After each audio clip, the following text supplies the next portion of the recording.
I'm going to do the preview of the Baylor versus Texas Tech football game, and the game will be played October 7th, this Saturday, at 7 p.m. Central Time on ESPN2, and currently Texas Tech's led by a point. Though earlier it was like Baylor by a point and it was even. It's probably going to fluctuate more between now and then, but y'all get the point. And Baylor does have a bye week after this game, and Texas Tech doesn't. So it's a huge game for both because currently both of these teams are 2-3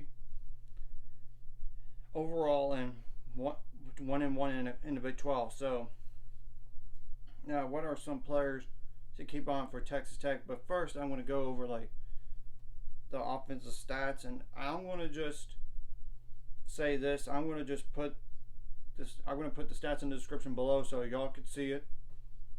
And not only that, I don't want to have to go over necessarily over all these numbers for every single player, just to make this shorter and not have to make it like 28 minutes or 25 minutes or more. But you get the point. Offensively, they run an air raid, though you will be shocked by the rushing numbers in a second.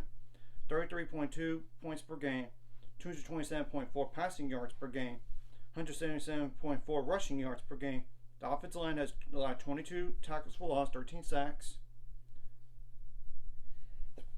They have also 28 pass breakups and allowed, and 13 quarterback hurries allowed, 5 interceptions, 1 fumble. They blocked the kick this year. 118 first downs, time possession 26 minutes 14 seconds. 28 for 72 on third down, 11 for 15 on fourth down. That's too deep for the offensive line, 310.5 pounds. Obviously, you don't have to worry about Tyler Show in this game. He's not shocked in this game. He's not going to play. He's out with like a broken fibula, and he won't be out. He'll probably be out for until November, even if he does play. If he does play, that's the thing, because he could technically medical redshirt if he wants and not play the rest of the year and then transfer out somewhere else or come back to Texas Tech, but I don't know about coming back to Texas Tech for him at this time. So Barry Morton's the starting quarterback. Number 2, 6'2", 215-pound quarterback. That's a sophomore. Taj Brooks is obviously a guy you have to keep an eye on. Number 28, 5'10", 230-pound running back. That's a senior. Cameron Valdez, number 0, 5'9", 205-pound running back. That's a sophomore. And I believe he should be a sophomore, so I'm going to look at that first just to make sure, because I know I got the numbers right. This number's right here.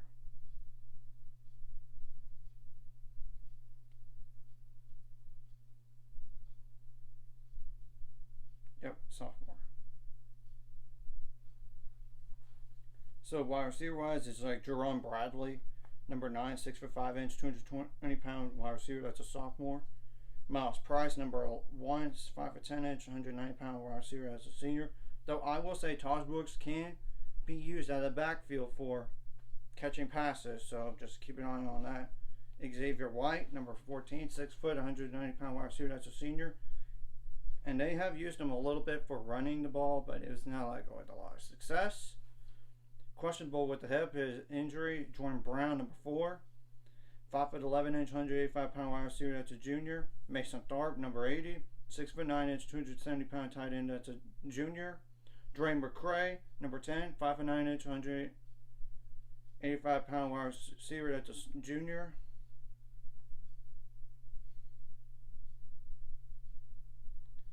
And I know there was a kickoff return touchdown last game for Texas Tech in the game, so I'm going to just address that and see who that player is real fast. Dre McCray, yeah. Okay, so that's definitely notable, and I know they have like Baylor Cup at tight end, number 88, 6'6", 250-pound tight end. That's a junior. And then I know they got Nehemiah Martinez the first or something like that. Number 20, 5'9", 205-pound wide receiver. That's a junior. He does have some rushing attempts this year. So Now, defensively, they run like a 3-3-5, as in like 3 down linemen, 3 linebackers, and 5 in the secondary. They allow 24.8 points per game. They have allowed 227.8 passing yards per game, 148 rushing yards per game, 106 first downs. They forced 7 turnovers, though. 5 interceptions and 2 fumbles. 28 tackles for loss, 8 sacks, 12 pass breakups, 7 quarterback hurries. They have blocked 2 kicks this year. Time possession, 33 minutes, 46 seconds. Third down defense, 34 for 78. Fourth down defense, 5 for 9. Now, the average 2 deep on the defensive line, 297.86 pounds. But if you're talking about nose tackle or defensive tackle, 2 or 3 deep, 303 pounds. But if you're talking about the edge rusher at the 2 deep, 285 pounds. Now, what are some players to keep an eye on? Ben Roberts, number 13, 6'3", 230-pound linebacker. That's a freshman. Josiah Pierre, number 8, 6'2", 240-pound linebacker. That's a junior. Dadrion Taylor Demerson, number 1, 5'11", 195-pound defensive back. That's a senior. C.J. Baskerville, number 9, 6'3", 215-pound defensive back. That's a junior. Jalen Hutchins, which he is a really good defensive lineman when you look at the numbers for the tackles for loss. 6 foot, number 95, 6 foot, 135-pound defensive lineman. That's a senior. Tyler Owens, number 18, 6'2", 210-pound defensive back. That's a senior. Miles Cole, number 6, 6'6", 280-pound defensive lineman. That's a senior. Rashad Williams, number 0, 6'3", 215-pound defensive back. That's a senior. Tariq Matthews, number 32, 5'11", 235-pound linebacker. That's a senior. Tony Bradford Jr., number 97, 6'1", 300-pound defensive lineman. That's a senior. Steve Lennon, number 7, 6'5", 235-pound outside linebacker. That's a senior. Malik Dunlap, number 24, 6'3", 220-pound defensive back. That's a senior. And all the other guys are like 10 tackles or less. So I'm just going to point that out there so y'all can see it. I will say special teams wise, Austin McNamara is a punter, number 31. 6'4", 210-pound punter. That's a senior. But he has a lot of punts over 50 yards when you look at the numbers. I mean, a little over half. I mean, it's the truth. And 6 of them even landed inside the 20-yard line. But Gino Garcia, the number 99, 6'2", 215-pound kicker. That's a senior. He's made every extra point they have attempted this year. And 7 for 11 on field goals. And I'm going to just mention that. And one of those field goals was blocked. 2 for 2 on 20 to 29 yards. 2 for 2 on 30 to 39. 2 for 4 on 40 to 49. And 1 for 3 on over 50 yards. So, I will say this. Offensively, they're just not an efficient. They're inefficient offensively in terms of the passing game. Even with Tyler Show when he was in. But it's even worse with Tyler Morton. I mean, that's the truth. And against Tarleton State, West Virginia, and Houston, they failed to throw more than 195 yards. Despite attempting 98 passes in those 3 games combined. I mean, and they're 93rd in the nation in passing efficiency, 83rd in the nation on third down conversion, so on rate. So, yeah. Like I said, it's the offensive line is a place where Baylor could take advantage against Texas Tech and get some sacks and get a lot of pressure. Of course, defensively, they only play like one top 75 offense, and it happened to be Oregon all year long, and they gave up 472 yards and like 6.3 yards per play. They kept it off the scoreboard, though, and I give them that. It's just, it is what it is, and that's has been bad offenses. I mean, Houston, Wyoming, Tarleton, and West Virginia are not like great offenses, so to speak, and they still had success against them on the ground. I mean, they gave up against those 4 teams combined 626 rushing yards on over 4 yards per carry rushing attempt. So, Yeah. And it makes me believe that Baylor should at least get to 150 yards rushing easily. Of course, some of the rushing yards, as you know, are based on the sacks as well. So, yeah. Of course, obviously, the pass defense is next on the list in terms of weaknesses for Texas Tech, as you could tell. I mean, Wyoming and West Virginia, like outside the 118th in the country in passing offense, and that are closer to Baylor's Blake Shapen, meaning looking at Oregon and Houston. All three are all are around the top 50 in this area. Houston being the worst of the three, and Oregon completed like 72.7% of their passes for 359 yards, and Houston completed 71.4% of its passes again for 336 yards. So that's another weakness where Baylor could exploit them. I mean, and they should easily throw for 250 in this game. Baylor should, but of course you want to take care of the ball. I mean, that's the truth. And they only have not a lot of sacks this year, and yeah, across the board, I would say you gotta limit your penalties as much as possible. Of course, you want to contain your emotion in the heat of the moment. I mean, you don't want to get yourself a personal, unsportsmanlike conduct. Obviously, you don't want personal foul targeting, but you get the point on that. Obviously, you want to limit your penalties as much as possible, especially if you're in a red zone offensively or defensively. I'm just saying that's the truth. Of course, we know special teams wise, that could be huge because remember last week, and even the week before, last week, in the Long Island game, Baylor has blocked like 2 kicks this year. So, of course, you want to have a good snap, you got to have a good hold, and you got to make your field goals and extra points. And especially with a backup long snapper now. I'm just telling the truth, if I'm being honest, and of course, don't allow big plays on special teams like a kick return touchdown, punt return touchdown, or even a deep return on kickoffs and punts. I mean, I'm telling the truth on that, by the way. That's what Texas Tech did against Houston and got that kick return touchdown after Houston was up 7-0. So, yeah. You don't want that to happen. Of course, you cannot kick the ball out of bounds. And we did that last game. We were fortunate. I'm just telling you that much right now. You got to kick the ball to the end zone every time. Or nearly every time. And have good kick return coverage and punt return coverage. Of course, you don't want on punt returns like a holding or blocking the back when you're receiving it. Of course, you don't want to bobble the punt at all. I mean, that's the truth. Or even kickoffs even, but you get the point. Got to protect the ball. I would say offensively, like I said, you got to execute in the red zone. Take care of the ball. I mean, and I get that scoop and score for UCF last week was a bad no call on forward progress not being stopped, and they should have called it stopped.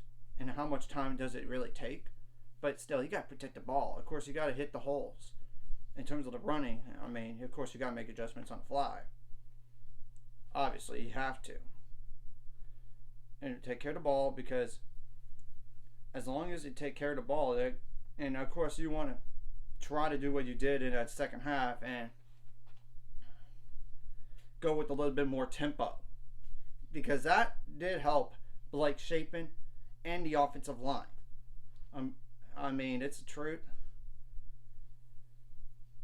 I mean, it is what it is, and we gotta have our outside receivers to be better in this game because it would really help. And of course, I know the slot guys and the tight ends need to step up, and not just in terms of receiving the ball or catching it, but in terms of blocking, because the tight ends need to be better in that category. And of course, you need to create holes, and of course, I don't want holdings, but obviously you don't want false starts. Obviously you don't, especially when you're in the red zone. I will also say this, you got to start a lot faster than you did last week. You don't want to be down that a lot of points early on, like a week ago. I'm just telling the truth, but I'm pretty sure they know that. Obviously, on defense, of course, like I said, you don't want to have penalties. I'm not so worried about the passing game, though. You do not need to allow any deep shots, chunk plays through the air, and not only just through the air, but on the ground. You gotta contain your edges better. But I will say this: Texas Tech does run a little bit more of that inside run than the outside, unlike UCF. I'm just telling the truth. When you look at the film and everything, but still, you gotta be better against the run. Period. That's the area that I'm worried about in this game. Because I know Texas Tech has been ineffective passing the ball at times with less than 200 yards this year. Also, you want to force turnovers on defense. I'm telling the truth. Like a fumble, of course, you want to get some sacks, some tackles for loss, and put them behind the 8 ball in terms of like 3rd and long. Of course, instantly you got to win first and second down. Obviously, you want to win first and second down defensively too. Of course, we all know don't have penalties. That's simple. And you don't want to allow like one play drives. That's what happened last game against UCF to be down. I mean, that happened twice. And I know we made adjustments in the second half, but you don't need to allow that to happen to begin with. I'm just telling the truth, and we got to have Josh White step up, Carmelo Jones, Jeremy Evans, a.k.a. JJ Evans. I mean, and what's that other linebacker for Baylor that needed?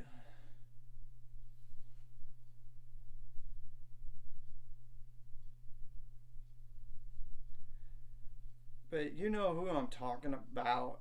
He's like, I could totally see his face. I mean, jersey right now. Brooks Miller. Yeah, that's another guy. I mean, I'm telling the truth. And Tyrone Brown, possibly. And because we know there's no Mike Smith for the rest of the year. So it's Josh White's turn. And I know he's not big as him. Josh White isn't. But he is faster. I mean, so we gotta have that step up, and of course, if the defensive backs do their job, I mean, the corners do their jobs on like either man to man or zone coverage. Of course, you don't allow anything deep, not just in terms of passing, but in terms of rushing too. And you gotta hustle, because I saw somebody when they had a big play, somebody was jogging. Come on. You got to go out there and sprint to get that person out of bounds. So I'm just telling the truth. I would have tried to fluster Baron Morton as much as possible in this game and make him throw some picks and get some quick stops on defense. And of course, then you could accumulate scores on them if you can, like touchdowns, and try to have a little bit of a cushion. So yeah, it's just to name some keys in the game. Of course, you got to come out with energy, because I know Texas Tech has to be fired up, because they probably remember what happened last year when Baylor took them down easily. And I know it was a little bit closer in the beginning of the fourth, but then Baylor exploded. And I get that, but you know what I'm saying. And I know Joey McGuire wants to get revenge after last year, and not only that, to beat his former boss. And I know Juice Johnson wants to beat his former boss too, the wide receivers coach. You know what and there's some former Baylor grad assistants over there too. So I'm just telling the truth about this. And of course, you gotta play with confidence going into this game. Of course, you don't want to be cocky about it, I know, but you gotta come out with confidence and play with an edge. And you gotta contain the edges better defensively, and of course, an edge as in like, you're not coming in here to push us around. We're gonna show you who's the tougher person in this, toughest team in this environment here at home. And nobody beats us at home. I'm just telling the truth, and you got to stay fired up. You got to keep your energy all game long. And you got to make plays. Not just offensively, but defensively and even special teams. Because what if you get like a big return on a punt or a kick return or even a touchdown on either one of those, or even blocking a field goal or blocking a punt? Of course, you don't want to have roughing the punter or running into the punter or running into the kicker on either of those situations. But you get the point in this game here. And it's crucial because, look, you got a bye week coming up, and hopefully Jarrell Boykins and Trey Emery play in this game, and I know they're trying to get back in terms of conditioning. I know they're trying. And that would really help the run defense if we could have them back, or at least one of those guys. Because Trey Emery is like 315 pounds, or between 305 and 315, and Jarrell Boykins 330. To have a true nose tackle that's bigger would really help, and it would also help to limit the reps. I mean, for the other guys that have taken a lot of reps at that position at this point. So, anyways, if you like this content, like and subscribe, and see you guys later on the road to 600 subscribers. Of course, the ultimate goal is like 1,000 or more, so we can make money off of this and make stuff happen. And comment on the video, because it helps the algorithm so more people could see it and like the video too. It really would help that the YouTube algorithm too, so more people could see it and potentially subscribe to the channel as well. And hit the notification bell while you're at it. And enjoy today, y'all. Stay safe and be kind to each other.